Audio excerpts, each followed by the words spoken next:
বীর চত্বলা টিভি। আসসালামু আলাইকুম। বীর চট্টলা টিভি থেকে আমন্ত্রণ জানাচ্ছি। আমি তানিশা সুলতানা আফিফা। অদ্য ২৪শে মে ২০২৫ খ্রিস্টাব্দ বান্দরবান পার্বত্য জেলা পুলিশ কর্তৃক আয়োজিত মতবিনিময় সভায় সভাপতি হিসেবে উপস্থিত ছিলেন বান্দরবান পার্বত্য জেলার পুলিশ সুপার জনাব মোহাম্মদ শহীদুল্লাহ কাউসার পিপিএম বার মহোদয়।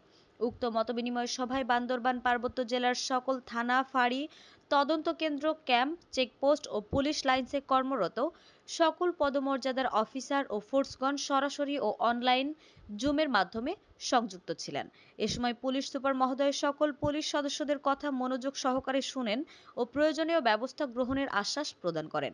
উক্ত সভায় পুলিশ সুপার মহোদয় বলেন, সকল পুলিশ সদস্যদের মৌলিক অধিকার নিশ্চিত করতে হবে এবং প্রয়োজনীয় দিক নির্দেশনামূলক বক্তব্য প্রদান করেন।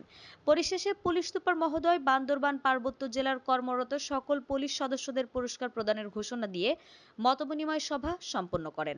এ সময় বান্দরবান পার্বত্য জেলার ঊর্ধ্বতন কর্মকর্তাগণ সহ বিভিন্ন পদমর্যাদার অফিসার ও ফোর্স বৃন্দ উপস্থিত ছিলেন। আমাদের আরও আপডেট নিউজ পেতে চোখ রাখুন বীর চট্টলা টিভিতে। ফেসবুকে ফলো, ইউটিউবে সাবস্ক্রাইব করুন। বীর চত্বলা টিভি।